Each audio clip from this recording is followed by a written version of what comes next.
Happy new year. নতুন বছর পড়ে গেছে, তো আপনাদের সবাইকে হ্যাপি নিউ ইয়ার। তো এখানে ছাদে চলে গেছি আমরা সবাই বাজি ফাটাতে। তো বাজিগুলো তো অনেক দিন ধরেই ছিল জানেন, আপনাদের সাথে শেয়ারও করেছি। রোজ রোদ্দুরে দিতাম, রোদ্দুর খাওয়াতাম। আর বাজিগুলো সত্যি রোদ্দুর খাওয়াতে এত সুন্দর বাজিগুলো ফেটেছে, কি বলবো, দেখে বুঝতেই পারছেন। আমি একটু স্পিড বাড়িয়ে দিয়েছি যদিও, কিন্তু এত ভালো বাজি ফেটেছে কি বলবো। সেলটাও লাস্টে ফাটিয়েছি, এত সুন্দর ফাটিয়েছি কি বলবো। চারিদিকে তো গান বাজনা, মানে মানে বাজি ফাটছে, সব কিছু হচ্ছে, আনন্দ হচ্ছে। তো নতুন বছর যেন সবার ভালো কাটুক, এটাই ভগবানের কাছে প্রার্থনা। তো আমাদেরও যেন ভগবান তার মাঝে আমাদেরও যেন বছরটা ভালো ভালো কাটে, আপনারাও প্রার্থনা করবেন। ভালোই কাটছিল, হঠাৎ করে ফুলঝুরি ফাটাতে গিয়ে আমার হাতে একটুখানি আগুনের মানে একটু জাস্ট হালকা ঝামাইয়ে লেগেছে, মানে ভাপটা লাগাতে একটুখানি জাস্ট মানে ঝলসে গেছে একটু। এই জাস্ট বছরের প্রথম দিন হলো, তাই একটু মনটা খারাপ হয়ে গেল। যা গিয়ে ঠিক আছে, ভগবান যা করে মঙ্গলের জন্যই করে। তো এই সেলটা দেখুন। ঘুম থেকে উঠে ফ্রেশ হয়ে গিয়ে গরম জল করে খাচ্ছি। মাসি চলে এসছে। এত ঠান্ডা, আর এই যে জায়গাটায় আমার পালকে বললাম না একটুখানি মানে ভাব লেগেছে, তো তাই জন্য ব্যথা হয়েছে, খুব জ্বালা করছে। তো বাইরেটা দেখালাম, তো মাছগুলোকেও আপনাদের সাথে আজকে শেয়ার করলাম। আমাদের উঠে পড়েছে, দেখতেই পাচ্ছেন। আর এই যে আমার ছেলে শুয়ে আছে। নমস্কার, নতুন একটা ভিডিও নিয়ে চলে আসলাম। উঠে পড়েছি, ফ্রেশ হয়ে গেছি। আর আপনাদের সবাইকে হ্যাপি নিউ ইয়ার, নতুন বছরে অনেক শুভেচ্ছা। আগেও বলেছি, আজকে নতুন আবার জানালাম। তো খুব ভালো করে দিনটা কাটান, সারাটা বছর যেন ভালো মতো যায়, সেটাই ভগবানের কাছে প্রার্থনা করি। তো মাসি চলে এসছে, দেখতেই পেলেন। তো এখনও চা খাইনি। আজকে সকালবেলা উঠে উঠে একটু টুকটাক কাজ ছিল বলতে গেলে আমাদের ওই ঘরের ফ্ল্যাটের টাইলসটা একটু মানে ঢকঢক করে নড়ছিল কালকে, মানে মাটির ফ্লোরের। তো সেটা দেখলাম উঠে গেল। তো আমাদের যে লোক কাজ করে তাকে ডাকলাম, ডেকে দেখালাম। তো কথাবার্তা বলে রাখলাম, কাজ শুরু হবে, এখন নয়, পরে হবে, কদিন পরে। এখন যেহেতু একটু ওনার কাজ আছে তাই। তো কি মানে মানে মিস্ত্রিদের যারা প্রমোটিংয়ে যারা কাজ করেছে, তারা যে কী কাজ করে গেছে জানি না। এখন তো আমাদেরও ভয় হচ্ছে, আমাদের টাইলসে, আমাদের ঘরে আবার টাইলসে যেন এরকম হলে, তো আমার ঘরে তো জিনিসপত্র পুরো ভর্তি, কী হবে সেটাই চিন্তা। তো দেখা যাক কী হয়, ভগবান যা করবে ভালোই করবে। তো যাই হোক, এই হচ্ছে ব্যাপার। সকাল থেকে এইগুলোই চলছিল। তো এখন উনি চলে গেছেন, তারপরে জল খেলাম, ততক্ষণে মাসি চলে এসছে। আমি উঠেছি 8:25 হবে, তখন উঠে পড়েছি। তারপরই ওনার সাথে আমার হাজব্যান্ড আর আমি মিলেই যে চলছিল। তো এখন মাসির কাঁচা হয়ে গেছে, জামা কাপড়গুলো মেলে দেবো, বেরোবো যেহেতু তাড়াতাড়ি করে দিই। তারপরে একটু দেখি চা খেলে চা খাবো, না হয় একেবারে লুচি তরকারি আছে, খেয়ে বেরিয়ে যাব। তো ঠিক আছে, চলুন, এখন আর কথা বাড়াচ্ছি না, পরে আবার আসছি আমি। দেবের বৃহস্পতিবারের পুজো হয়ে গেছে, দেখতেই পাচ্ছেন। আর ছেলে তৈরি হয়ে গেছে, স্নান টান কমপ্লিট। এবার খাবার নিয়েছি, আমার আর ছেলের একসাথে বেড়ে নিয়েছি। জিলিপি নিয়ে এসছে, ড্রেসটা বের করে নিয়েছি, নিয়ে এবার বেরিয়ে যাবো। আমার হাজব্যান্ডেরও হয়ে গেছে। তো চলুন, এখন খাওয়া দাওয়াটা শেষ হয়ে গেছি। এই যে এই অনেক দিন পরে চুড়িদারটা পরলাম। আমরা সবাই পুজো টুজো সব হয়ে গেছে, খাওয়া দাওয়া সেরে নিয়েছি। এই যে আমার ছেলে, এই যে। তো চলুন, বাইরে বেরিয়ে দেখা হচ্ছে। এখন যাব, দেখি সায়েন্স সিটি যাওয়ার ইচ্ছে আছে। এখন দেখা যাক, ভিড় যা জ্যাম, মানে কি হবে না হবে জানি না, ওখানে কতটা ভিড় হবে না হবে। তো যা হবে আপনাদের সাথে অবশ্যই শেয়ার করব। তো এখন আর কথা বাড়াচ্ছি না, চলুন বেরিয়ে দেখা হচ্ছে। বেরিয়ে পড়েছি রাস্তায়, এই যে ছেলে, আমার হাজব্যান্ড। তো আজকে ঠান্ডা আছে, কিন্তু বাইরে বেরিয়ে বললাম না, আগের দিনও বলেছি, বেরিয়ে অতটা মনে হচ্ছে না ঠান্ডা, যেহেতু হাঁটাচলা করা হচ্ছে সেই জন্য। তো ভেবেছিলাম আমরা এতে করে যাব, মানে ট্যাক্সি বা কিছু করে যাব, কিন্তু ট্যাক্সি বা কিছু পেলাম না। তো তার জন্য বাসে পেয়ে গেছি, ফাঁকাই ছিল বাসটা। বাসে তখন ওঠার সময় তখন ফাঁকা ছিল, কিন্তু কিছুটা যাওয়ার পরে ভিড় মোটামুটি ভালোই হয়েছিল। তো যাক গিয়ে ঠিক আছে, মোটামুটি চলে গেছি ভালো মতো। আমার ছেলে তো বেশ মজাই পেয়েছে, কিন্তু তো আগামীকাল থেকে যেহেতু স্কুল, তাই মনটা একটু খারাপ। তাকে নেমে পড়েছি বাস থেকে, নেমে পড়ে এবার যাচ্ছি সায়েন্স সিটির দিকে। সায়েন্স সিটিতে গিয়ে এত ভিড়, মানে চিন্তা করা যাচ্ছে না, মানে অর্ধেক জিনিস আমরা দেখতে পারিনি এই ভিড়ের চোটে। এমনকি এক একটা জিনিস দেখার জন্য এতটা লাইন, ওই লাইনে যদি দাঁড়াই, ও সারাদিন কভার হয়ে যাবে আমাদের আর কোথাও যাওয়া হবে না। তো তার জন্য দাঁড়িয়ে আছি, এখন টিকিট কাটতে গেছে আমার হাজব্যান্ড। তো আমি আর ছেলে দাঁড়িয়ে আছি, এই দিকগুলো দেখছি।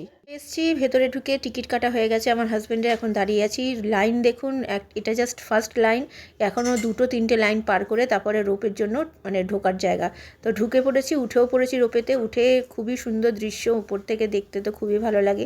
এর আগে আমি অনেকবারই চড়েছি রোপ, পাহাড়ি এলাকাতেও চড়েছি, আমার বাবা যখন ঘুরতে নিয়ে যেত, অনেক জায়গায় তো ঘুরেছি আমি, তো সেখানে চড়েছি। তো এটাও একটা নতুন ধরনের সুন্দর লেগেছে। গতবার চলেছিলাম হচ্ছে নিকো পার্কে, এবার চললাম হচ্ছে সায়েন্স সিটিতে।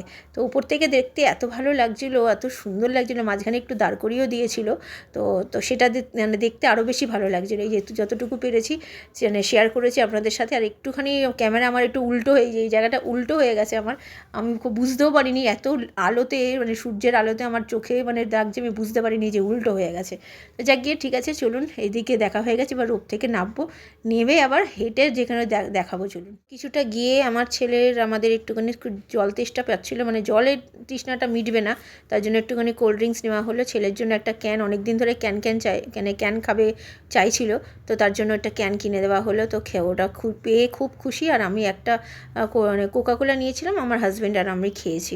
তারপরে এইদিক ওইদিক ঘুরছি, বললাম না লাইন, মানে এখান থেকে হাঁটা যাচ্ছে না। এখানে এই জায়গাটার মানে এই ঝোপের মধ্যে বসে সব মানে টিফিন করছে, সেই সব এই মানে যা স্ন্যাক্স জাতীয় নিয়ে এসছে সবাই খাচ্ছে, লোকে যে হাঁটবে সেইটুকুনি জায়গা নেই। ওই যা এইটুকুনির মধ্যে ঘুরেছি যতটুকু পেরেছি, মানে এইগুলো ঘুরেছি, পুরোটাতেও আমরা ঘুরতে পারলাম না, এতটাই ভিড়, এতটাই।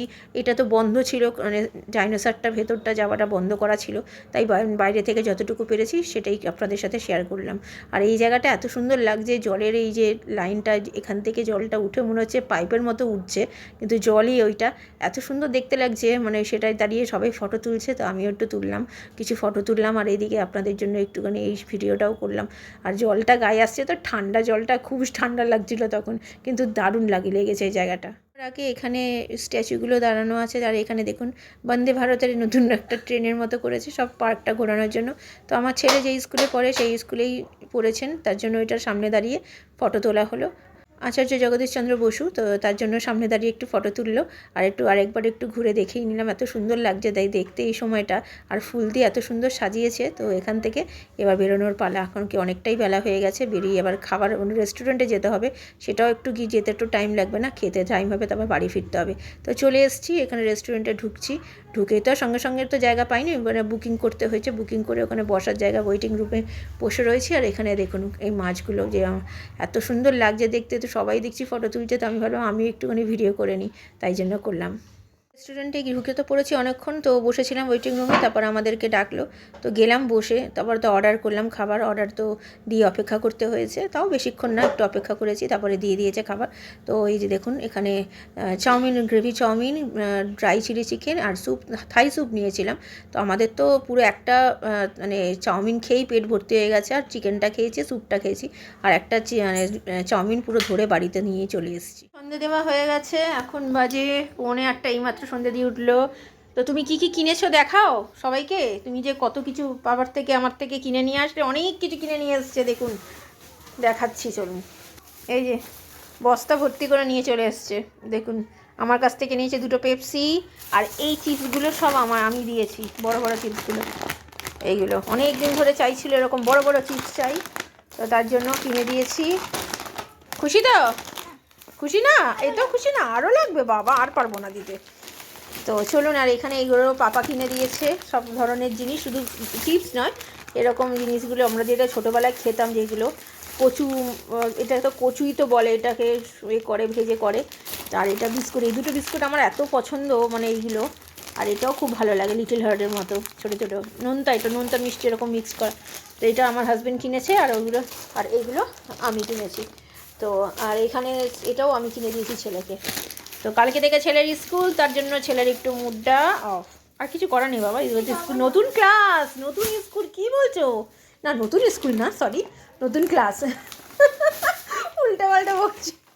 তো ঠিক আছে চলুন, আমি পরে আসি। এই হয়ে ভাবলাম মোবাইলে কিছু কাজ ছিল সেগুলো করে নিয়ে তারপরে চলে আসলাম বাথরুমে, যে জামা কাপড়টা ভেজাতে, কারণ কি জামা কাপড়টা নাহলে রাত্রির করে করলে অসুবিধা হয়ে যাবে। আর তার মধ্যে আমার হাতে গতকাল একটু বললাম না, আগুনের ছিটে লেগে একটু ফোসকা মতো পড়েছে, জ্বালাটা কমেছে কিন্তু ব্যথাটা রয়েছে, সেই নিয়েই করছি, কী করবো, কাজ তো করতে হবে। আর আমার হাজব্যান্ড তো এসেই মানে একটু বাথরুমে গিয়ে হাত মুখ ধুয়ে জামা প্যান্টটা ছেড়েই বেরিয়ে গেছে কাজে, তো এখনও আসেনি, হয়তো একটু দেরি হবে। তো ঠিক আছে চলুন, এইদিকে করে নিই, আমি আবার পরে আসছি। চলুন, খাবার দিতে চলে এসেছি, রাত্রিরের খাবার, তো এটা রয়ে গেল, আমাদেরটা পুরোটা লাগেনি, তো দুটো এনেছিলাম, একটা খেতে পারিনি, আর একটা এক্সট্রা নিয়ে এসেছিলাম, তো এক্সট্রাটা রেখে দিলাম, কালকে হয়ে যাবে। তো আজকে 3 জনের এটা বেড়ে নিয়েছি। তো চলুন খাওয়া দাওয়া সেরে নিই, আমি আবার পরে আসছি। এডি কেয়ারের খেলা দেখছে আমার ছেলে আর আমার হাজব্যান্ড। ওদের তো খেলা হলেই হলো, আমার ছেলে যা যখন পুরনো খেলা হলেও সেটা বসে দেখতে লাগবে। তো চলুন ওরা দেখুক, তারপরে আমি আবার পরে আসছি। রাত্রিরে খাওয়া দাওয়া তো সেরে নিয়েছি, দেখালাম এই চাউমিনটা খেয়েছি, আর একটা চাউমিন রয়ে গেছে। তো এখন বাজে 11:25, এখন খেলা দেখতে ব্যস্ত সব। ওই কেকেআরের আরেকটা টিম আছে আবুধাবির, তো সেই কেকেআরটা এখন খেলা দেখে যাচ্ছে। কেকেআর নয় যদিও এটা। তো তো যাই হোক, ঠিক আছে, এখন মোটামুটি সব কাজ গোছানো হয়ে গেছে। জামা কাপড় তো ভিজিয়ে দিয়েছি, আর চালও ভিজিয়ে দিয়েছি। কালকে ছেলের স্কুল আছে, ভাত আছে, কালকে একটু আলু সেদ্ধ করে দেবো সকালবেলা, ও খেয়ে বেরিয়ে যাবে, স্কুলে যাবে। প্রথম দিন স্কুল যাওয়াটা দরকার, না হলে ও যেতে চাইছে না। কারণ কি কখন কবে বই দিয়ে দেবে কেউ জানে না। এদের স্কুলে কোনো কিছু ডেট বলে দেয় না যে বই দেবে এই দিনে বা কবে দেবে। তো সেই জন্যই পাঠানো, নাহলে কালকে পাঠাতাম না। তো যাকে ঠিক আছে, প্রথম দিন স্কুল যাওয়াটা ভালো, তো যাক একটুখানি। এই যে শুয়ে আছে, তো এখন কখন বন্ধ করবে জানি না। কালকে সকালবেলা উঠতে হবে, যদিও সকালবেলা ওর আন্টি নেই, কালকে বিকেলবেলা আন্টি আছে। সকালবেলা আন্টি আসবে বলেছিল, বিকেলবেলা আসবে না বলেছিল। তো আমি বলেছিলাম না, তুমি সকালবেলাটা বরঞ্চ না এসে বিকেলবেলা আসো, কারণ কি বিকেলবেলাটা না খুব বদমাশি করে, সেই জন্য। তো ঠিক আছে, আমি ভিডিওটা তাহলে আরবারও করছি না। ভালো লাগলে লাইক শেয়ার সাবস্ক্রাইব করবেন, কালকে নতুন একটা ভিডিও নিয়ে চলে আসবো। আপনারা ভালো থাকবেন, সুস্থ থাকবেন, নমস্কার।